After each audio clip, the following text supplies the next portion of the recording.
اعوذ باللہ من الشیطان الرجیم بسم اللہ الرحمن الرحیم وتعز من تشاء وتذل من تشاء بیدک الخیر انک علی کل شیء قدیر۔ اللہ سبحانہ تعالیٰ ہی جسے چاہیں عزت دیتے ہیں اور اللہ سبحانہ تعالیٰ ہی جسے چاہیں ذلت دیتے ہیں اور وہی ہر چیز پر قادر ہیں۔ آشقان پاکستان اور ٹیلی ویژن کی دنیا کے دوستو، یہ وا ٹی وی سے خادم پاکستان غلامان رسول جان شائق آپ سے مخاطب ہے۔ ناظرین، جیسا کہ آپ جانتے ہیں کہ کل جو گزر چکی ہے 9 نومبر اتوار کے روز ہمارے ہیوسٹن میں ڈاکٹر طاہر القادری صاحب تشریف لائے۔ پاکستان ایسوسی ایشن گریٹر ہیوسٹن، جسے PAGH کے نام سے جانا جاتا ہے، ان کے پارٹی ہال کے اندر ایک بڑی دھویں دار تقریر انہوں نے کی۔ ماشاءاللہ کافی ہماری کمیونٹی کے ممبر وہاں پر موجود تھے۔ کچھ میڈیا نے سوالات بھی کیے اور انہوں نے اس کے جوابات بھی دیے۔ آئیے دیکھتے ہیں ان کی اس تقریر کو، اور اس کے بعد ہم نے کچھ عوام سے سوالات کیے، پاکستانیوں سے، وہ بھی کچھ خواتین سے اور کچھ نوجوانوں سے، کہ وہ کیا سوچتے ہیں کہ پاکستان کہاں پہنچا ہے، ترقی کی طرف یا اور نیچے جانے لگا ہے۔ جیسا کہ آپ جانتے ہیں کہ میاں نواز شریف صاحب حال ہی میں چین کا دورہ کر کے کروڑوں روپے کے کانٹریکٹ سائن کر کے آئے ہیں۔ اب دیکھنا یہ ہے کہ وہ یا صرف قرضے ہیں یا انویسٹمنٹ ہے، کیا ہے۔ پاکستان میں جیسا کہ آپ نے دیکھا کہ تیل کی قیمت میں کمی آئی، سٹاک ایکسچینج اوپر چلی گئی میاں صاحب کے اس سگنیچر سے، اور اب میاں صاحب آپ نے دیکھا کہ جرمنی گئے ہیں۔ اب دیکھنا یہ ہے کہ میاں صاحب کی جو دورے ہیں یہ انویسٹمنٹ کیسے لاتے ہیں۔ آئیے ڈاکٹر طاہر القادری صاحب کی تقریر کو سنتے ہیں، اس کے بعد ہماری کمیونٹی کے پاکستانی جو ہیوسٹن کے لوکل پاکستانی ہیں، ہماری خواتین ہیں، ان کے خیالات کو سنیں گے، پھر آپ سے بات کرتے ہیں۔ پاکستان اور ٹیلی ویژن کی دنیا کے دوستوں، اس وقت ہم پاکستان ایسوسی ایشن اور گریٹر ہیوسٹن میں ہیں، جہاں پر پاکستان کے مرد مجاہد مولانا ڈاکٹر طاہر القادری صاحب آ رہے ہیں، اور اس میں پاکستانی کمیونٹی اس وقت یہاں موجود ہے۔ کچھ سوالات ہم پاکستانی کمیونٹی سے کرنے والے ہیں۔ خان صاحب السلام علیکم، میں آپ کو ایک عرصے دراز سے جانتا ہوں، آپ کے خیال میں جو ڈاکٹر صاحب نے دھرنا وہاں دیا اور جو جس طرح سے عوام کو انہوں نے جگایا، what are your feeling about that? دیکھیں جی، قوم کو انہوں نے بیدار کیا ہے، اور خاص کر نوجوانوں میں جو انہوں نے ایک لہر دوڑائی ہے، اس سے عوام جو ہے بیدار ہوئی ہے، خاص کر نوجوان طبقہ، اور میں سمجھتا ہوں کہ رائٹ پیتھ پر ہیں۔ اللہ رب العزت ان کو ان کے ثابت قدم رکھے اور ان کے مشن میں کامیابی عطا فرمائے۔ میاں نواز شریف صاحب چائنا جا کے بہت سے کانٹریکٹ سائن کر کے آئے ہیں اور یہی کہتے رہے کہ دھرنوں سے بہت نقصان پہنچا ہے۔ آپ کا کیا خیال ہے کہ میاں صاحب نے جو 7% پہ قرضے چائنا سے لیے ہیں، جو 2.5 یا 3% سے ورلڈ بینک سے مل سکتے تھے، وٹ یو سے اباؤٹ دیٹ؟ میاں صاحب نے اس سے پہلے بھی بہت قرضے لیے، اس سے پہلے بھی ٹیکسیاں چلائیں اور چائنا سے خریدیں، لیکن کسی کا کوئی فائدہ نہیں ہوا۔ آج بھی وہ ٹیکسیاں دینے کے لیے بیٹھے ہوئے ہیں چائنا سے لا کے۔ کتنے بچوں کو دیں گے؟ ہر بچے کو ٹیکسی چلوائیں گے کیا تعلیم کی بیداری نہیں پیدا کریں گے اس میں؟ وہ قرضے جہاں تک تعلق ہے قرضوں کا، اس سے پہلے بھی انہوں نے قرضے لیے، ملک کو ڈبویا اور آج بھی ڈبوئیں گے۔ ناظرین، اس وقت میرے پاس ساتھ ہیوسٹن کے ایک سکسیسفل بزنس مین، جو کہ ہماری کمیونٹی کا انتہا سے زیادہ عزت دار ایک CPA ہے، وہ بھی ڈاکٹر صاحب کے اس پروگرام میں آئے ہیں۔ ہارون بھائی، آپ مجھے بتائیں گے کہ اس وقت ڈاکٹر صاحب نے پاکستان میں دھرنے دیے اور پاکستان کے عوام کو کس طرح، وٹ از یور فیلنگ کہ کیا پاکستان کے عوام بیدار ہوئے اس سے، یا یہ دھرنے سے پاکستان کو نقصان پہنچا؟ میاں صاحب چائنا گئے اور میاں صاحب نے جا کے چائنا میں بڑے ہائی انٹرسٹ پہ لون سائنس کیے۔ What are you feeling about that کہ ڈاکٹر صاحب کے سے پاکستان کو کیا فائدہ پہنچا عوام کو جاگنے میں؟ دیکھیے، ہر چیز میں فائدہ اور نقصان دونوں چیز پہلو دیکھے جاتے ہیں۔ فائدہ یہ پہنچا ہے کہ اویئرنیس آ گئی ہے، ایک عام گراس روٹ لیول کے اوپر، گڈ اور بیڈ اویئرنیس ہے، یہ تو ڈیفینیٹلی فائدہ ہوا ہے۔ اب دھرنے دیے، اس سے پہلے جب دھرنے نہیں دیے تھے تو کسی کو کچھ پتہ نہیں تھا کیا ہو رہا ہے۔ لاٹ آف سوشل میڈیا پہ بہت ساری انفارمیشن اب آ رہی ہے، فیکچوئل انفارمیشن ہے، یہ بات بھی نہیں ہے کہ وہ تو سامنے ہے، اب ویڈیوز ہیں، تحریریں ہیں، اس سے اویئرنیس گراس روٹ پہ اب آ گئی ہے۔ تو آپ کے خیال میں یہ جو ڈاکٹر صاحب نے کیا ہے، اس سے ڈیفینیٹلی کمیونٹی قوم کو فائدہ پہنچے گا؟ قوم کو نالج ہو رہی ہے، اب قوم خود ہی اپنا ڈیسیژن لے سکتی ہے، واٹ از رائٹ اور رانگ، بیفور ڈارکنیس تو ختم ہو رہی ہے۔ At least that credit should go to ہم۔ Thank you. ناظرین، اس وقت میرے ساتھ ہیوسٹن میں سنی آرگنائزیشن کے ایک ایسا شخص موجود ہے جس نے عالم اسلام کے لیے بے انتہا کام اس شہر میں کیا ہے. آج یہ یہاں پر ڈاکٹر طاہر القادری صاحب کے جلسے میں پی اے جس میں شاہ صاحب مجھے آپ بتائیں گے کہ ڈاکٹر صاحب نے جو دھرنے پاکستان میں دیے, آپ کے خیال میں کیا پاکستان کو عوام کو جگانے میں وہ کامیاب ہوئے, اس کا کیا فائدہ ہوگا؟ مکمل طور سے سکھانے میں کامیاب ہے. اس کے لیے ضروری تھا کہ اویئرنیس پیدا کی جائے, اجاگر کیا جائے. جو علامہ صاحب نے بات کی ہے اس سے ان کے عوام میں کم سے کم یہ تو شروع ہے کہ زیادتی کیا ہے, جائز کیا ہے اور ناجائز کیا ہے. Thank you very much. ناظرین, اس وقت ہم پاکستان ایسوسی ایشن کے نیولی الیکٹڈ پریزیڈنٹ میاں نذیر کے ساتھ ہیں. میاں صاحب ابھی ہمارے میاں شہباز شریف صاحب نواز شریف صاحب چائنا گئے ہیں اور انہوں نے پاکستان کی ترقی کے لیے کچھ کانٹریکٹ سائن کیے ہیں. آپ کے خیال میں کیا میاں صاحب پاکستان کو ترقی دلانے میں کامیاب ہو جائیں گے؟ دیکھیں جی, ہی از اے بزنس مین, اور جو بزنس مین ہوتا ہے وہ کسی نہ کسی چیز کو تو ترقی دلائے گا نا. تو he has done good job previously and I am sure he is gonna do a good job from here on. Thank you میاں صاحب, بڑی مہربانی. ناظرین, اس وقت میرے ساتھ ہیوسٹن کے ایک سکسیسفل ٹریول ایجنٹ, ایک سکسیسفل بزنس مین ہے عمران لائل پوریا. آپ نے میری فلم دیکھی ہوگی, اس میں نام بھی ہم نے رکھا تھا عمران لائل پوریا, جس سے وہ ایوب کھوسا ٹکٹ خریدنے جاتا ہے. عمران, میں آپ سے ایک سوال کرنا چاہتا ہوں. ماشاءاللہ آپ بڑے عاشق رسول ہیں اور اللہ تعالیٰ نے آپ کو بہت نوازا ہے. آپ کے خیال میں ڈاکٹر صاحب نے یہ جو پاکستان میں دھرنے دیے ہیں, اس سے پاکستان کی عوام کو جگانے میں وہ کامیاب ہوئے ہیں یا پاکستان کو آپ کے خیال سے کوئی نقصان پہنچا ہے؟ نہیں, نقصان تو خیر نہیں پہنچا, لیکن ماشاءاللہ لوگوں کو شعور آیا ہے. جو لوگ سوئے ہوئے تھے وہ جاگ گئے ہیں اور کافی چینجنگ آ رہی ہے, اور اس طریقے سے لوگوں کو جگانا بہت ضروری تھا اور از ویری گڈ. شیخ الاسلام. ناظرین, اس وقت میرے ساتھ رانا صاحب ہیں, ہیوسٹن کے بزنس مین. تو رانا صاحب, میں آپ سے ایک سوال کرنا چاہتا ہوں. ڈاکٹر صاحب نے پاکستان میں دھرنے دیے, آپ کے خیال میں کیا وہ کامیاب ہوئے اس میں پاکستان کو جگانے میں؟ ماشاءاللہ بہت کامیاب ہوئے ہیں. اس میں بہت چینجنگ آئی ہے پاکستان کے عوام میں, اور انہوں نے جگایا ہے پاکستانی قوم کو.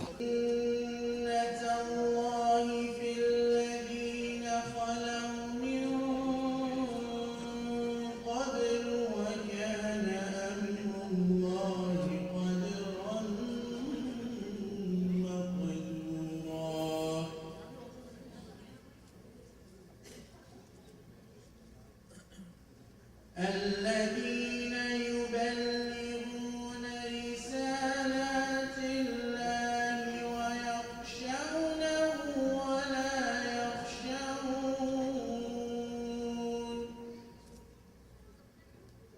ولا يخشون أحدا إلا الله وكفى بالله حسيبا. ما كان محمد أبا أحد من رجالكم